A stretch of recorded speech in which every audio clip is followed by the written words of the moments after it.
Hello and welcome to the Point Blank Show. My name is Abhishek. Our guest today is Jennifer Shahade, a person who wears multiple hats. She's a chess player, a grandmaster at that, a poker pro winning multiple tournaments in Prague, London, Las Vegas, you name it. Jennifer has authored several books. Her latest one is called Thinking Sideways. It tells us what we can learn from the world's best chess players like herself, and it's a guide on how to help us think better and thrive. Thank you very much for joining, Jennifer. I'm very excited to speak with you. Oh, I'm so excited to be here and that the book has reached you. What city are you in right now? In Mumbai. In Mumbai. Wow. Yeah. It's just so Yes. great as an author to see the book get to so many different places. And I have the American edition here, by the Uh-huh. way. So Ah, it's completely different than the one that they sell in the UK and also in India. And I think it's right. really interesting because it's all about marketing and what they think different people will like better. Indeed. And uh, I'd like to start with how do you, as a chess pro, think differently from laypersons like us? I saw one of your pictures on an article in The Guardian where you are playing 17 games simultaneously somewhere in London, and that is pretty much the norm. So tell us what goes inside the brain of a chess pro like you, as opposed to what happens with the rest of us. How do chess players think differently than the rest of people? Well, it really depends on the situation because sometimes chess players don't think that well outside the board. But the goal is to use what you can from the board, even if you don't play regularly, even if you only know the rules. My goal with this book is it's not that chess players are so much smarter and better than other people. It's just that within this game, there are so many lessons. And I think that's one of the reasons why it's been so popular for hundreds of years, Hmm. thousands if you count its predecessors, like Shatranga, where the pieces move differently and you didn't have a queen. So the idea of this game being so compelling throughout so many ages and even more popular lately in the age of AI, there Hmm. must be a message there, right? And I think one of the main messages is that we crave a game that allows us to escape all of the things that we have to worry about on a day-to-day Hmm. basis, whether that is financial troubles, work, relationships, all these things that we can sometimes overthink and consume us, even if thinking about them isn't helping solve anything. And I think that Hmm. chess is one of these activities that is tailor made for absorbing you completely. And when I play 17 people at once, I'm completely absorbed in each game when I move to it. Hmm. And then when that game is no longer the one in front of me, it completely disappears. And I'm on to the next one. I'm on to the next one. Hmm. Because the truth is, if I had all of those games rumbling around the front of my brain, Hmm. I would not be able to play well in the other 16. Right. So I think Right. that's kind of the trick. And that's the way that chess players and even people who want to learn to play more like chess players or to live more like chess players need to think. Stay present. Tackle the Hmm. problem that's right in front of you rather than trying to solve every problem at the same time. Interesting. And to the point of tackle the problem, I mean, what is right in front of you, I found something paradoxical in your book. When I, as a layperson, thought chess players think 100 moves ahead, and you categorically dismantle that perception. Tell us more about that piece. That's right. Chess players are known for thinking super far ahead. But what I like to say is chess players are more about staying present, thinking sideways and thinking super far ahead. And what I mean by thinking sideways is looking at your options. So trying to figure out what the best options are, what the best 3 to 5 possibilities are, and then rigorously analyzing each of those 3 to 5, but maybe only 2 or 3 moves deep. But if you think Hmm. about it, that's 3 moves deep, but 5 possibilities. That's already 15 moves. Whereas looking 15 moves ahead sounds impressive until you realize that if you're looking 15 moves ahead, you're looking down a tunnel. What if your opponent does something different? What if when you get to move 6, you realize that move 7 was wrong. So honestly, you're kind of burning energy if you look that far ahead. Hmm. Same reason that in general, looking 15 years ahead is not anything you can do every day. Now, yeah, sure, there Hmm. are exceptions. People might want to mention certain types of training, life insurance, that you do want to look that far ahead. But what I'm talking Hmm. about is in these day to day decisions, you need to be present and willing to accept uncertainty.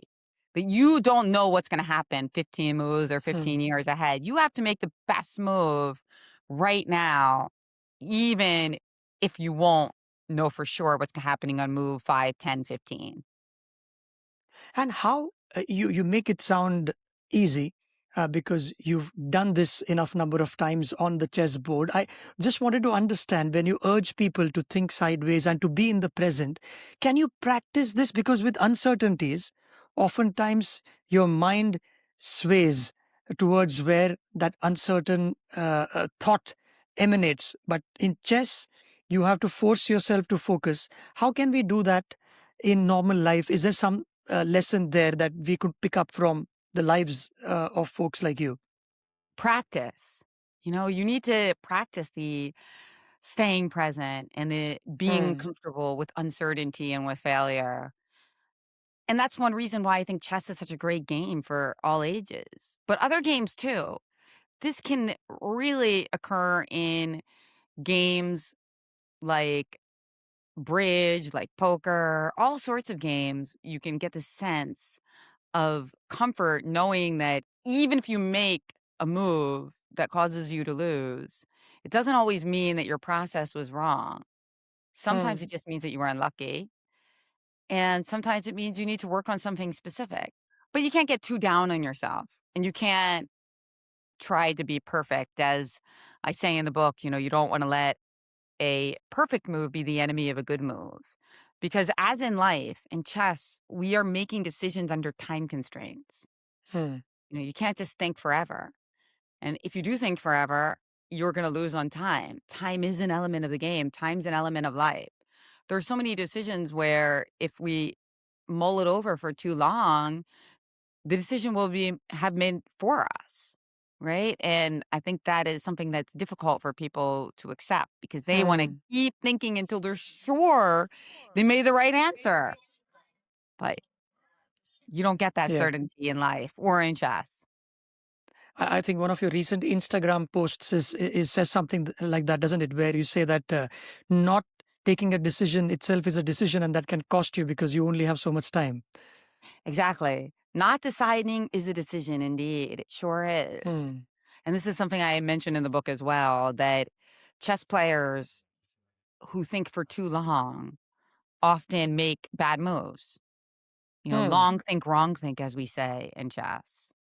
And that's not necessarily because they're self-sabotaging. It doesn't mean that like they're thinking so long and their brain gets twisted and they make the wrong move. I think that's a bit too simplistic. I don't agree with that. Hmm. I think the bigger issue is that they're thinking, searching for a certainty that doesn't exist. So more than causing a bad move, it's causing frustration. And it's just a Hmm. waste of time, right?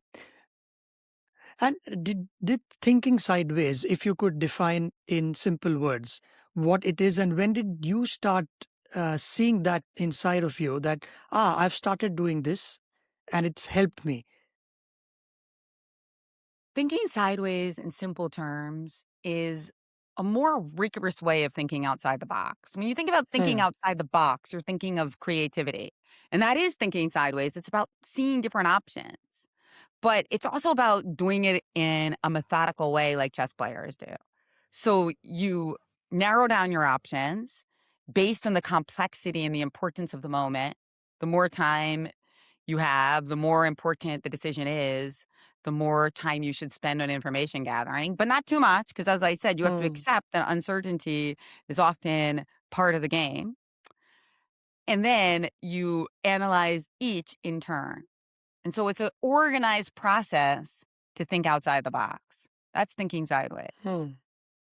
And can you give a couple of examples where this has helped you either on the chessboard or off it? Because I remember reading in your book that uh, uh, it has indeed helped in either winning games or stumping your opponent or even in your projects.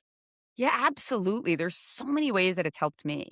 In a chess game, I won my first US championship because of this. Seeing a move that was unexpected.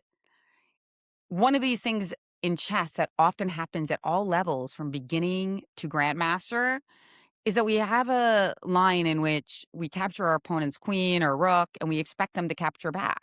But Hmm. sometimes there's an unexpected move that you can slide in, which changes everything. We call this an intermezzo.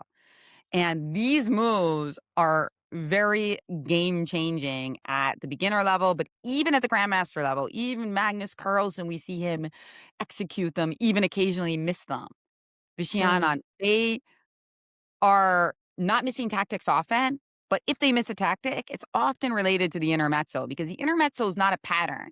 When you get to that level, you know all the patterns. The intermezzo Hmm. is more of a thinking mistake. And honestly, you have to think anew every game. You can't just say like, "Oh, well, I'm a great chess player. I've thought before, so that should be enough." No, you have to think every time. It would be like Hmm. going to the gym and it's like, "Oh, I've run, you know, 3 miles before, so I don't have to do it again." No, you have to do it again. You have to sweat again. And so thinking sideways is that sweat. It's looking at those options. Now, how it can apply to life, so many ways. Sometimes you're thinking of your options and there's something that you miss. Maybe you're negotiating a salary and you've got your option and your opponent's option, the employer who's trying to give you a different number, and there's a third option. Maybe there's something that you can negotiate that's not obvious, that doesn't seem like it's on the table. Like, more vacation time or Hmm. remote work or some kind of, bonus for your gym or your health. There's all sorts of things that you might be able to add to your package that is not just pure money. And so I Hmm. think that idea of thinking outside binaries. I mentioned that when I was pregnant with my first child, I was stuck on 2 names, and that thinking sideways helped me find that this idea I had to pick between the 2 names was a false binary, that there was actually a 3rd name that I loved even more. And as it turned out, the name was Fabian. That is my son's name, and it's Yeah. also the name of a famous chess player, Fabiano Caruana. But these decisions, whether it's playing a chess move, choosing a name for your child, for your business, Hmm. trying to decide whether you want to accept an offer at a job, all of these decisions might seem black and white, that it's yes or no, that it's Leo or Isaac. Those were the names I was deciding between. But oftentimes, the fact that you're not sure, it Hmm. means there could be a third option. Hmm. And in terms of practicing this, it requires a little bit of courage, doesn't it? A intention as well as courage to take that route, especially when things may already be going well for somebody. And I like the section in your book where you talk about when you get comfortable, it's time to work that much harder so that you can get, consolidate on where you stand. It's not just about you being down in the dumps and then you're waging a comeback. No, it's probably as difficult to stay up there with your wits around you, about you rather, when things are going well. How does one do both? It's really hard, I think, especially for women, because we're taught to let somebody else take their turn. You win, okay, so now somebody else can win. But the Hmm. reality is, in a capitalistic society, I really believe that when you have the most leverage, you got to hit hard because you never know when you're going to need that, store of wealth that you only Hmm. had that chance to hit with. And so I think that it's something I didn't really learn despite being a big reader and, relatively well educated. I feel like I didn't learn some of these basic concepts of economics, Hmm. but through observing the chess world and the poker world and seeing how players react to wins and losses, I saw that there's so much focus in being resilient when you lose. That is important. But I saw that even more important is the people who, when they win, make the most of it. Hmm. That is where the money is, literally. I mean, literally, that's where the money is because that's where you have that opportunity Right. to build and get compound interest. And I think that Hmm. if you miss out on that, it can be really hard to engineer later because it's not there naturally, right? And so Yeah. that's a message that I feel like I'm so glad you like that part in the book because it's towards the end, but it's something that I feel so passionately about. And you see it very concretely in the game of poker, Hmm.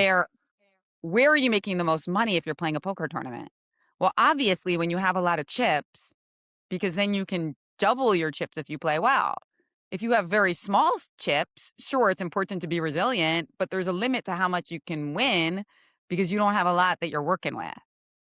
And these Hmm. are a lot of harsh lessons that I think like capitalism teaches us, but also games and game theory teaches us. And there's so much focus on these stories of the underdog and the comeback and the, reacting to failure, all very important, but an underemphasis, I would say, on this winner's mentality of continuing to hit when you've got the hot hand. And I actually Hmm. bring up an example in my own career where a lot of times when I won a big championship or had a great success, I would celebrate with my loved ones. I would coast a little bit. I would maybe take a vacation. I would relax. And looking back, I think I should have had the different attitude that when you're losing, you might actually want to do those things. And when you're winning, you just got to keep hitting. Right. That's your moment to to shine and to continue to shine. Incidentally, there is one school of thought which encourages you to embrace struggle voluntarily because we live in a world where everything is on tap. One school of thought is we were evolved to do a lot of effort to Right. get a little bit of reward. So, is that what you agree with that? Where, if especially when you're doing well, instead of going for a pizza or overnight, but if you're if you're in Vegas, you are definitely allowed to have a lot of fun after winning a poker hand, a big one at that. But in general, are you from that camp that you really need to strive and seek discomfort in order to reap certain rewards? That's a great question. I don't necessarily always think that because you also have to weigh the odds of like injury versus, Hmm. you know, consistency. So to me, that's like slightly separate. What I mean is, continuing to work and, continuing almost to have your victory lap when things are going well, to make sure that you're out there in the world and your positive energy is emanating rather than like, shelling back in. But I see Right. what you're saying. And I do think it applies to certain situations. Like this idea that when you're playing chess, for example, you sometimes want to simulate discomfort because you can not always be in a situation where you feel 100%. So in your Hmm. training sessions, you also sometimes want to simulate that. I'm very serious about my speaking opportunities. I always like to do a great job. But what I find is that sometimes when you're on the road speaking, giving talks, you don't know how you're going to feel when you go into that talk. Sometimes you didn't sleep well because you're in a foreign country. You took a plane, it was tiring, you didn't get any sleep, you're jet lagged. You sometimes don't feel great. And I think that it's like, even if you don't feel great, you want to be able to give like an A minus performance. So you want to be able to at least do very well when you're not feeling Hmm. well. You can't always be A plus. It's just not it's not possible, right? It's not possible to Hmm. always give A plus. And a lot of the success is making sure that you don't fall too far down because of external factors. Like I'll give you an example that's also in the book.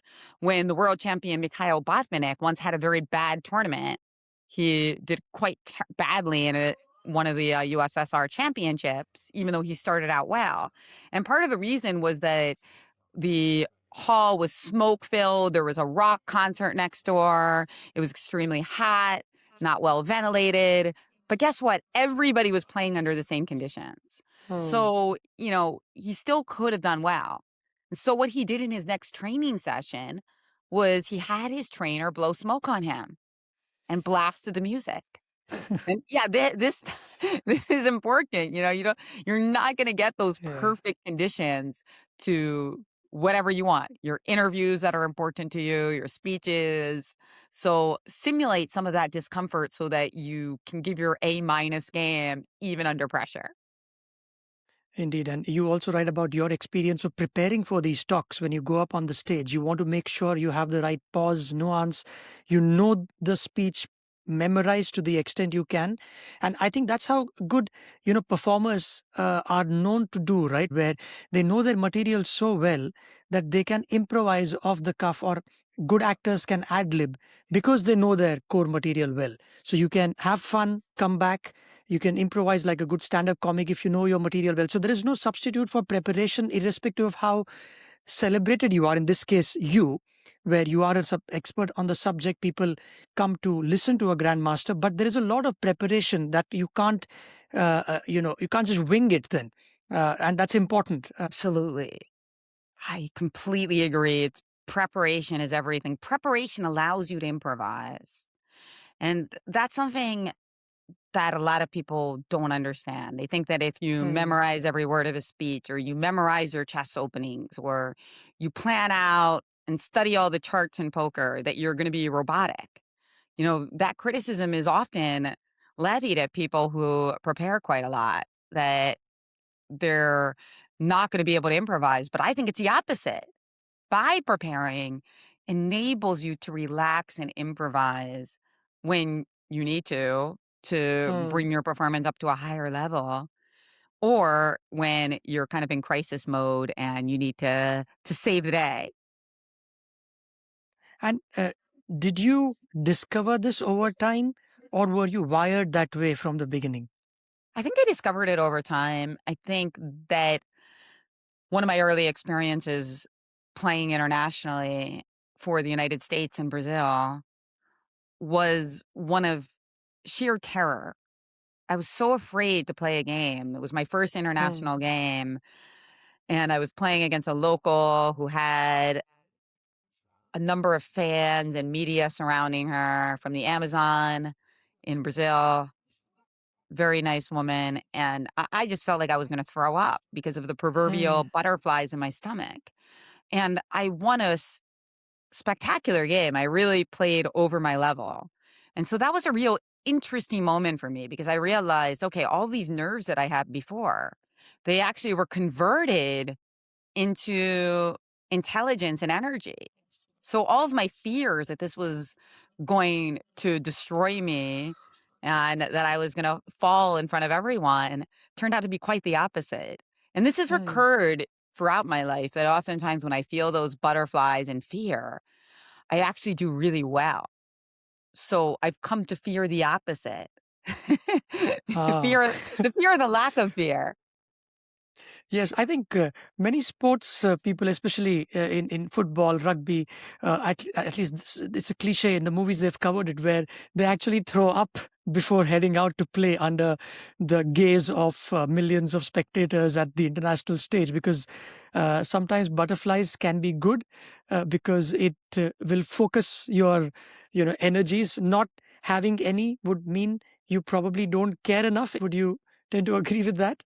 Absolutely, and I run into Yeah. people all the time on my media tours, like morning shows, and a lot of them are green in media, and they haven't done a lot, and they tell me in the green room that they're really nervous, and I always tell them, "That's a good thing, you're gonna crush it." Ah. Yes, I'm like Yeah. the pep talk girl in the green room when I'm I'm about to give an interview and there's other people there. Some of them are Yeah. pros and, like, really, really well seasoned, and I but that those are the ones sometimes I worry about too. They just don't care. They're just on their phone. They're like, Yeah. "Ah, yeah, this again." And sometimes they can bring it. They can, like, snap back into that moment, Hmm. but I find that you do wanna have that bit of hype in your step and Hmm. that, like, feeling that it could go wrong, because then you're really ready, Yeah. and that energy is infectious to the people around you. Hmm. And what's that line in preparation where you know that you've done enough for you to trust yourself and step back rather than get anxious, and you know you've done enough, but probably that may not be enough, let's say, because you would know that this occasion may have demanded a lot more, but you have 1 hour to go up on the stage. How do you switch saying, all right, that's enough.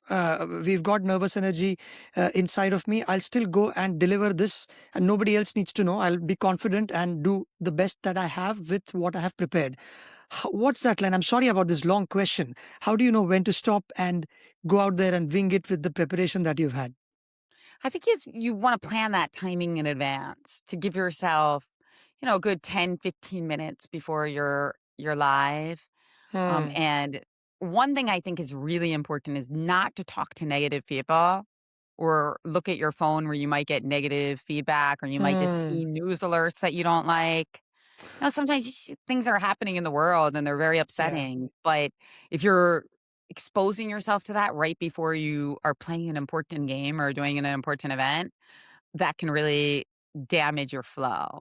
So I Hmm. think it's also about timing things. Like I know realistically, depending on your job and your family situation, you might need to be connected, at various times of the day. But before you're doing something important, you want to try to shield yourself from that, I'd say, and hype Hmm. yourself up.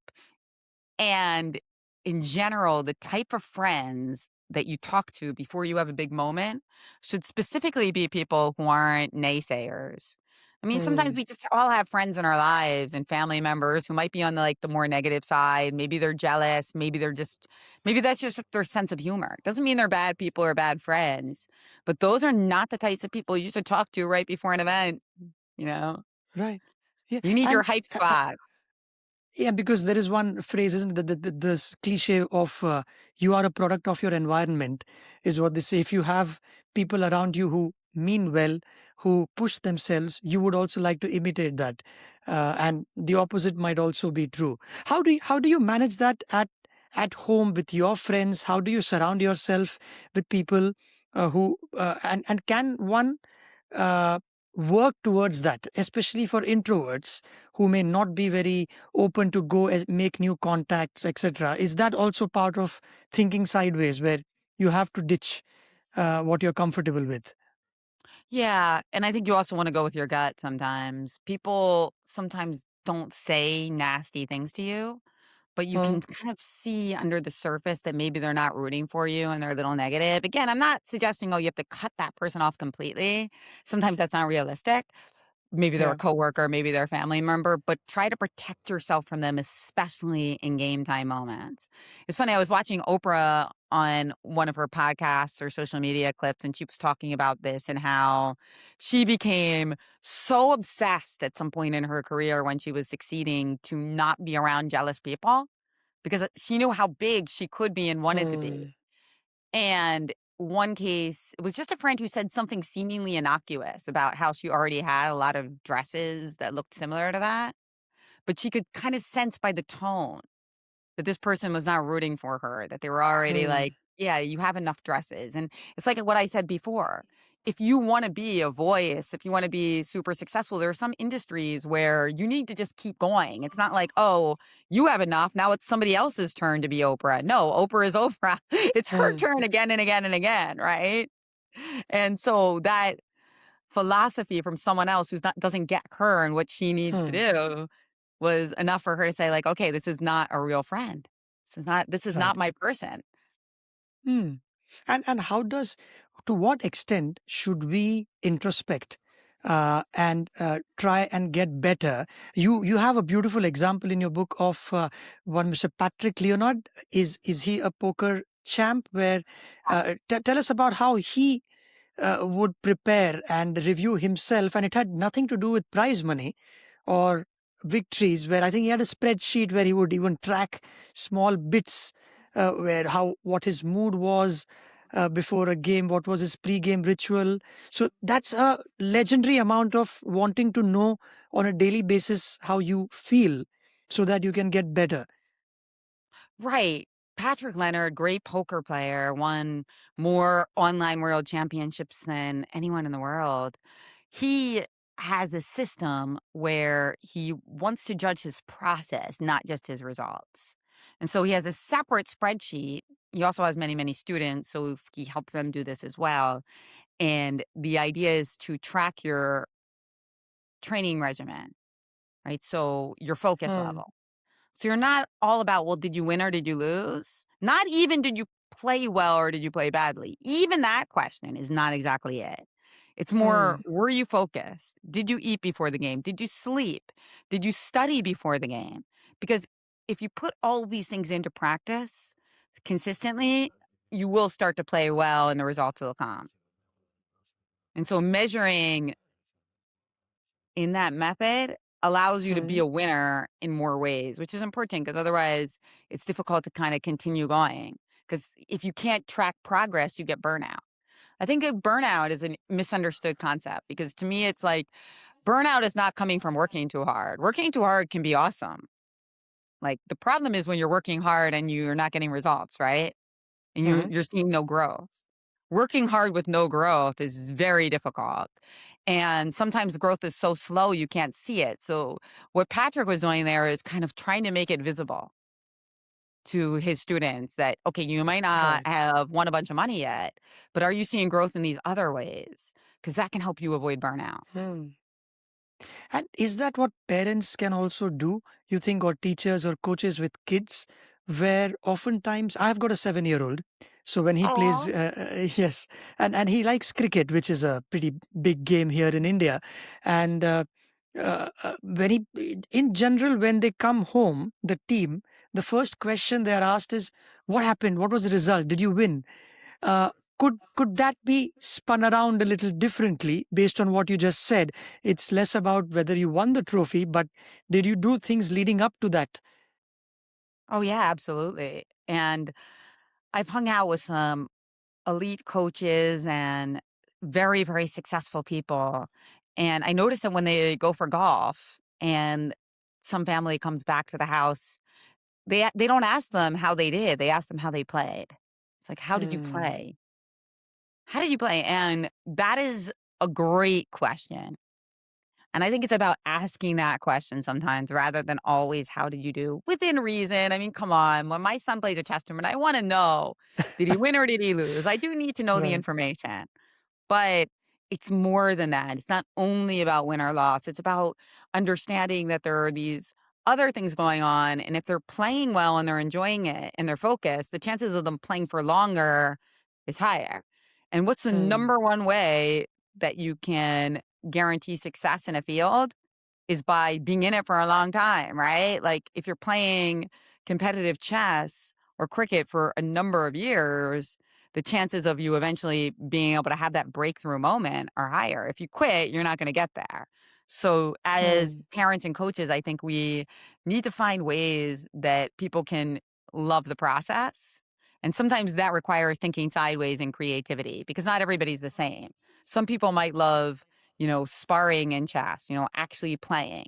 Some people Hmm. might like the history of the game, the socializing, the studying openings, the preparation, the overlap with AI and investigating more about that.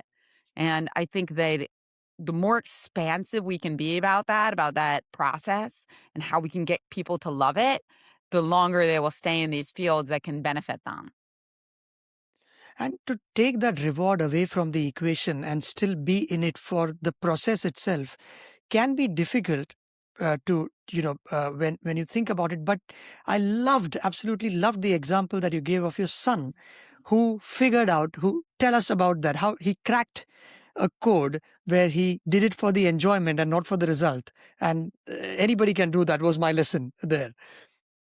Oh, are you talking about his first game, his first tournament game? Or Yes, and I yeah. think it was solving puzzles as well, where Oh, he solving didn't want. puzzles, yes, right. Well, my son, like many of us, these social media apps, these puzzles that you solve on the internet, whether it's chess.com or Chess or Duolingo, a lot of the time it's Hmm. very gamified. So you get like a high score if you solve them faster, better, stronger. But the problem is then we become obsessed with the metric. And I saw my son doing puzzles this way. He literally was half looking at the board and half looking at the score. It was like one eye on the number, one eye on the Yeah. position. Well, what is that? That's not good. And so one morning he woke me up and he said, Mommy, I figured out a way that the score is hidden from me. And I was like, Yeah. fantastic. You solved it. Yeah, And that is so true. And even for adults, When I Yes, post something, I would like to see how many people have liked it two yes. nights after, which is crazy. I mean, for a 43-year-old adult man, because technology can be addictive. And if a kid can crack this, there is some lesson in there. Absolutely. And, I do like that Instagram offered that, right? Now, on Instagram, you can suppress your likes. Hmm. So it's harder to see. It's harder for viewers to see. It's harder for you to see. I guess you can still kind of go in and look, but it becomes less obsessive when it's not displayed to you and it's not displayed to anyone else. And I think that we're kind of going in that direction as a culture, that people are Yeah. kind of moving away from this number that defines everyone.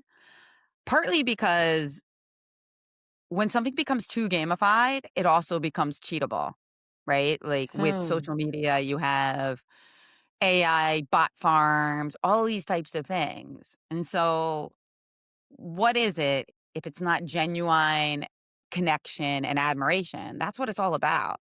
And if you stray Hmm. too far away from it, then it just becomes pointless. Like again, one eye on that, one eye on that.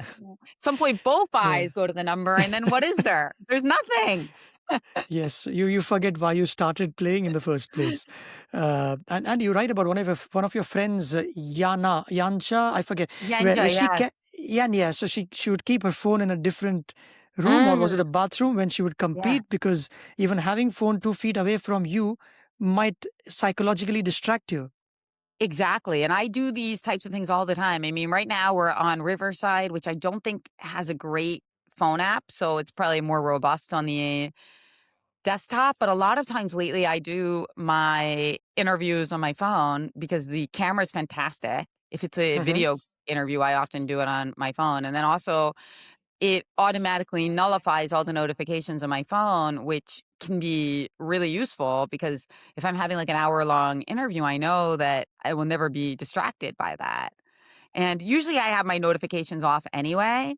But it's like Yen Hmm. just said, even if your notifications are silenced, sometimes we're just kind of thinking, like, oh, did we hear from anyone? It's like they're in the background.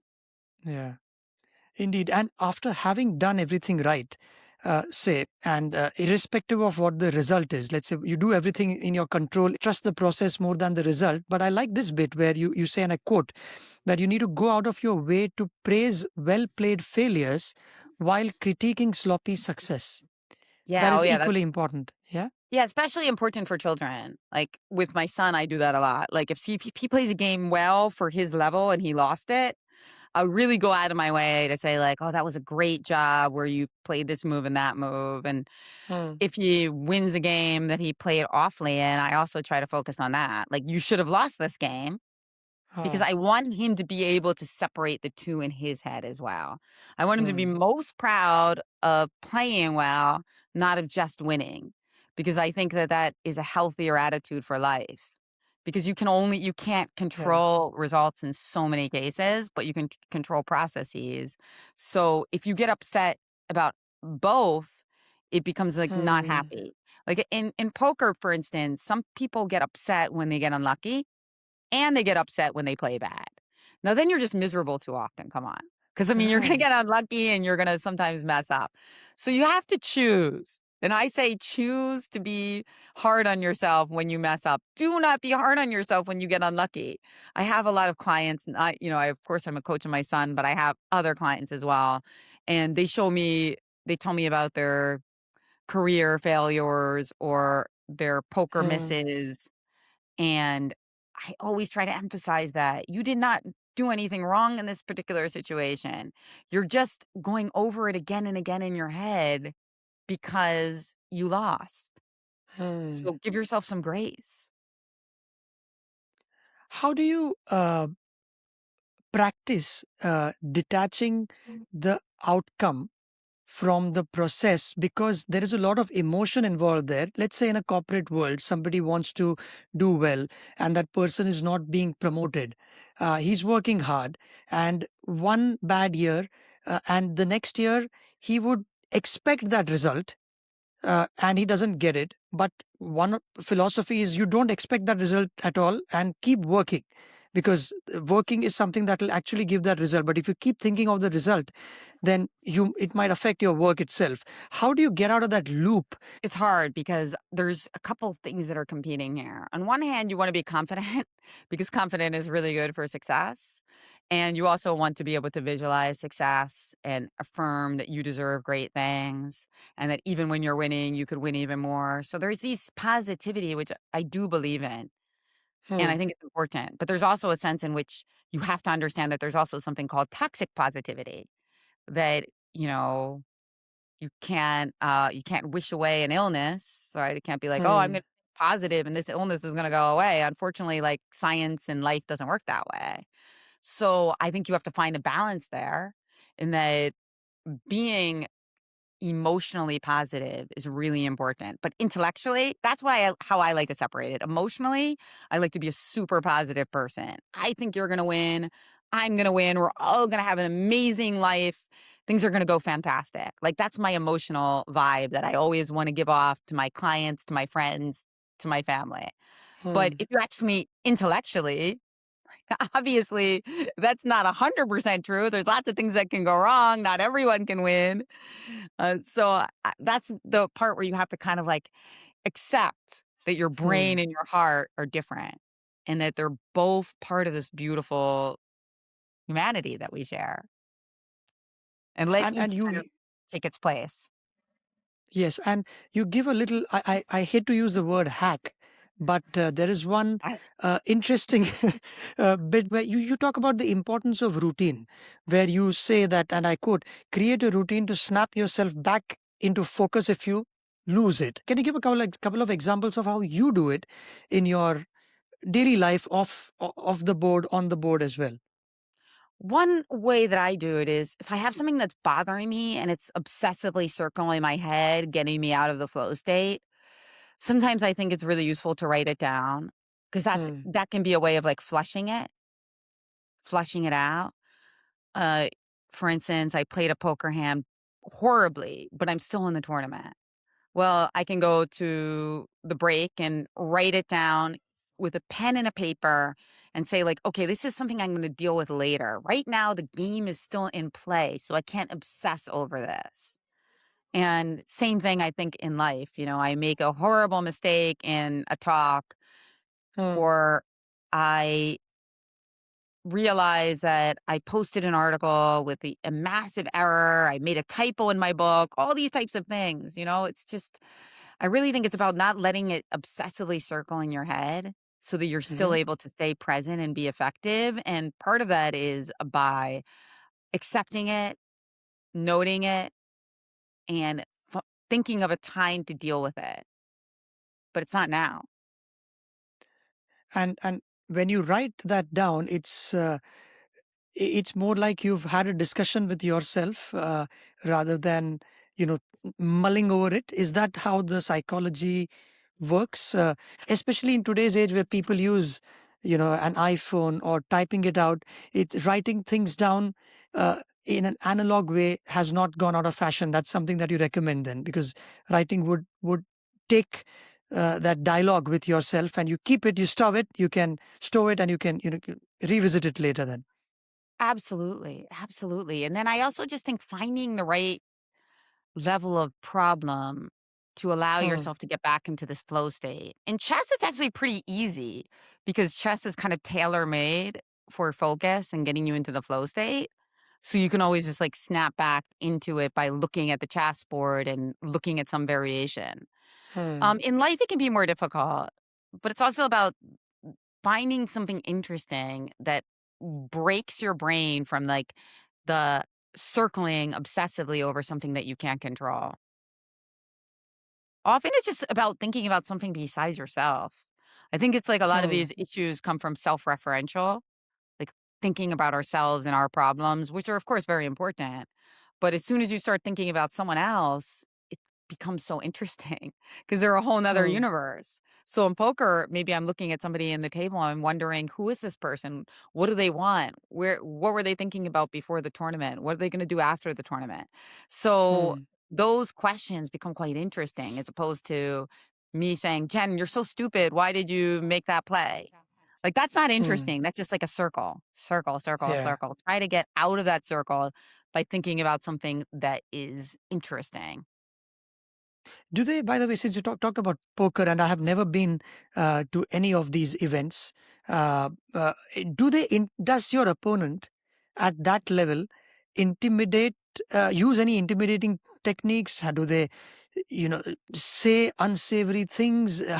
Just take me on a poker table at when the stakes are that high, and how do you deal with that uncertainty? Rarely. I feel like Hmm. rarely people are impolite at the high level because they realize that there are cameras around.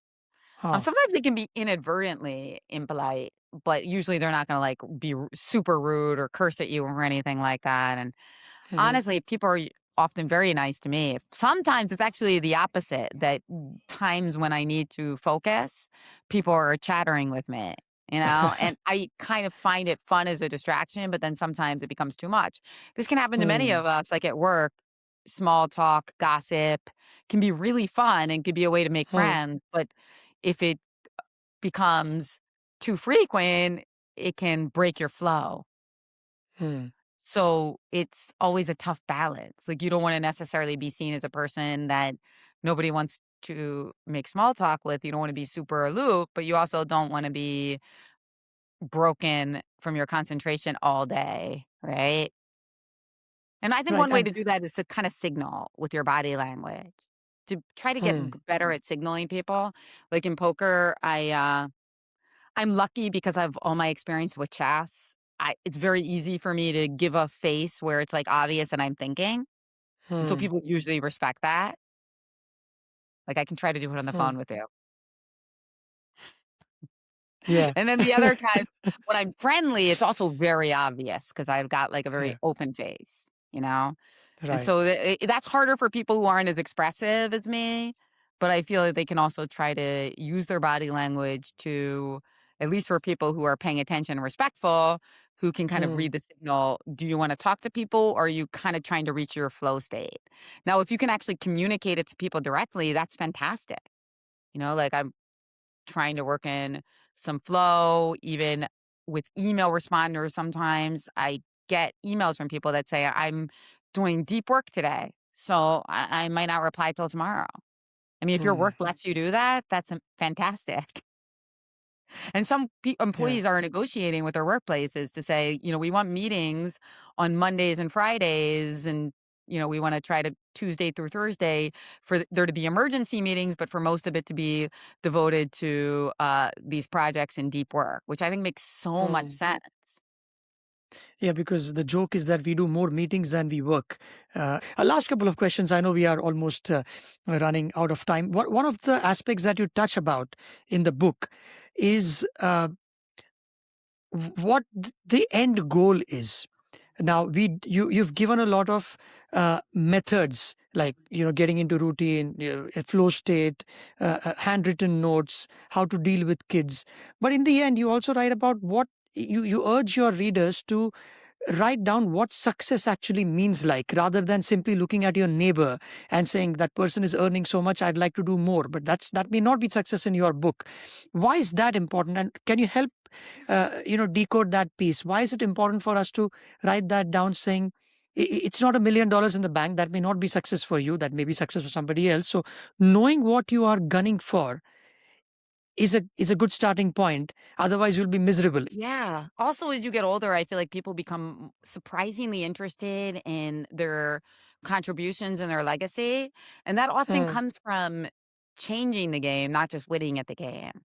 Like, if you look back and you think about your biggest accomplishments, you might find that it's not about like winning a race or winning a championship or getting a promotion, but really creating new rules to the game. And I give up examples from chess in the world at large. Like with AI, we think about AI becoming the best Go player, becoming the best chess player, helping us become better at Go and chess. But really, chess also was the first step for a program or a company like DeepMind, a research lab, to work on protein folder and protein folding and cancer research. And I think that in chess, even, you look at the history of the game and you think about the greatest players. But what about the rules themselves? That's what allowed the game to become this incredible cultural artifact that's been around for hundreds of years. Now, nobody gets credit for inventing the rules of chess because it's so old that we can't ascribe it to a specific inventor. Probably there were like a few people who did like some of the changes, and like if we knew who they were, their families would be very rich. Hmm. Thankfully, no, that doesn't exist though. It's almost good that chess is unowned because we all own it. We all own a piece of it, right? Hmm. And I think that's really important now as we see the rise of AI. That it's like, what are we going to do with this AI? Because clearly, there's going to be a small percentage of people who are going to get very rich. And is that what we want from this? No, I don't think so. Hmm. I think we as citizens of the world deserve a lot more from it and, you know, can hopefully organize and lobby for that. And has it helped you improve your game, AI? Oh Does that yeah, help? it's helped every chess player Yeah. improve their game because just you can do data analysis so much faster. And it also just gives you a more realistic view of things rather than thinking about the game based on the result. You see with a computer that you were winning, then you were losing, then you were winning. Whereas Hmm. before computers were really good, it would be easier just to say, oh, I was in trouble all game and I lost. And just kind of oversimplify the analysis. And I think nowadays AI helps us realize that life is so much more complex than that. And chess is so much more complex than that. It's not like we were just losing all game. We had moments to fight back. And when DeepMind did what it did a few years ago, how big was that? What was different as compared to when Deep Blue did it of IBM many years ago? I think the style of play was very different, so that surprised everybody, and also just the story about how through reinforcement learning, it was able to become so good in such a short period of time. So the story itself and then also the style of play, and then me as a Huh. poker player, I was really compelled by the fact that DeepMind and Alpha Zero was evaluating positions probabilistically Mhm. rather than materialistically. And so what I mean by that, it was baking in uncertainty.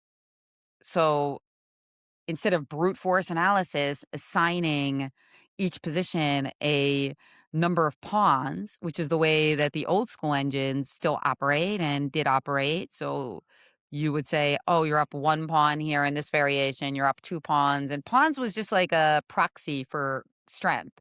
It didn't necessarily Hmm. mean you were up two pawns. It could mean that you were up a bishop.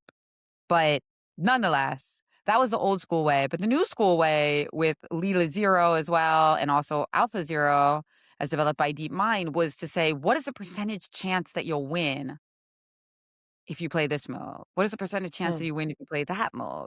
And it's actually much more intuitive. That's how poker players think. And now that's how chess players think too. Hmm. And when did you move to poker? Is it very natural for people who play chess to automatically go and try their hand at poker as well? Not necessarily. I do think back in the day when people were really new at poker and the Uh-huh. game hadn't been studied as rigorously as it is now, chess players had a huge edge just by sitting down at the table because their brains would be Hmm. fixated on trying to find the best move, not trying to get lucky. And so that used to be enough to give you a huge edge. But I think the world is changing and things have become more competitive. So now it's not as easy. Chess players Uh-huh. still have an edge because they know how to study a game. They know how to break it down into parts and study each one individually and work on their strengths and weaknesses. So that's the advantage. But it's not as direct as people might think because the way of Hmm. thinking is somewhat different. In chess, you're thinking about the probability of certain moves taking place, and you're analyzing and visualizing what happens next in these different moves. In poker, you are doing more math. So it's less about like the visual and it's more about the math and the probability. And then it's also about money. It's also about money. Like, there's a book that I mentioned in Thinking Sideways that I really like called The Psychology of Money. Uh-huh. In chess, everything's very abstract, and it's such a beautiful game because Yeah. I think that so much of the world runs on money, and the fact that Hmm. chess operates completely outside of that, like so many other games and sports, is wonderful. But the cool thing about poker is that it's all about money. And therefore it reveals people's psychological issues with money. Interesting. For Can you instance, if you're expand on that? afraid Yeah. yeah, if you're really afraid of losing money, Hmm. which is a very common issue because of, depending on what country you live in or the family that you grew up in, you might be afraid of not having a job, not having health insurance, not having a house. You can be very ill-equipped to take the risks that you need to stay in the game. And you see that in poker that a lot of people start out, especially women, especially people who came from backgrounds with not a lot of money, that they're going to struggle to make the aggressive plays that they need to, especially when they already have Right. some money guaranteed. Like once they have some money guaranteed, they want to kind of lock it up and win like a little bit more. To go for the big win can be difficult for people. And again, that's what I see in life a lot of the time. That in order to kind of sustain yourself in this like harsh capitalistic system, sometimes you have to have that big win. Hmm. And if you don't get that big win, you're actually losing. But people don't see it Uh, that way because we're not often not taught that way. We're taught that, oh, success is like working really hard for like your entire life, and like you just do it gradually. Whereas I think successful people often have some huge win when it comes to like IP or a company, and then they're able to coast and leverage that in their career. And this is kind of the same in poker that if you have like a big hand and you win a lot of money from that hand, you can coast for the rest of the session. And so I think that it's hmm. hard for people to recognize that. They'd rather like just kind of grind it out and win a little bit, a little bit, a little bit than go for the big bluff or the big hand. Well, I don't want to take any more time from you, and it's been a lovely conversation, Jennifer. Congratulations yet again on Thinking Sideways. I've genuinely enjoyed reading and speaking with you. Oh, thank you so much for inviting me on the podcast. I had a wonderful time and I really appreciate your close reading of the book. It's always wonderful to have interviewers who put the time in and not only put the time in, but even not even the time to read it, but even to write little notes on it. Well, that was a first, by the way. Thank you. I think for listeners who are still with us, I think I've tried something different this time, where the questions are not on a laptop, so they're sitting here in a few pages, or at least talking points. Because one of the points that you make in the book is try doing this, try writing things down, which I've been typing for a number of years now, and it's not been bad. And also, I think the book is also peppered with humor, where I think one of the things that I remember is you warn people from thinking too far ahead, and you quote Mitch Hedberg. I love the comedian. Where do you remember the joke that you have in the book about the? Oh, yes, that's Can you? right. Yeah. Where do you see yourself in 5 years? Celebrating the anniversary of you asking me that question. Yes, celebrating the fifth anniversary. So while chess can be such a complicated game, this book is as simple as it can get. And whether it's parenting, I think, coaching, doing something of your own life, and also not comparing yourself with somebody else at workplace, but with your own self of, I mean, as compared to what you were yesterday, so that you don't get miserable by looking at somebody else's excesses. I think you've got one example where somebody talks about how ones and zeros, like for me, one, that person says, is family, and and then zero is the victories that I get. Yeah, it's such a beautiful way to say it. This is Ho Yifan, the Grandmaster from China, and many-time women world champion, that family and health is one. And so all the victories are zero. So, you can Hmm. have all the victories in the world, but if you don't have the one at the start of the number, they're just zero. Yeah. What a beautiful way to put it. It is indeed. I ever since I heard that quote, I thought of it. And she acknowledges that success makes you happier. That's some people say like, oh, it doesn't matter at all. No, it does matter, but it doesn't. Hmm. But it's adding the zeros to that one. So beautifully put. Amazing. Thank you very much on that note, Jennifer, for your time, for generously offering me more than what we had agreed to. And I really, really enjoyed this. Thank you so much. Yeah, you're welcome. Have a wonderful evening. Bye.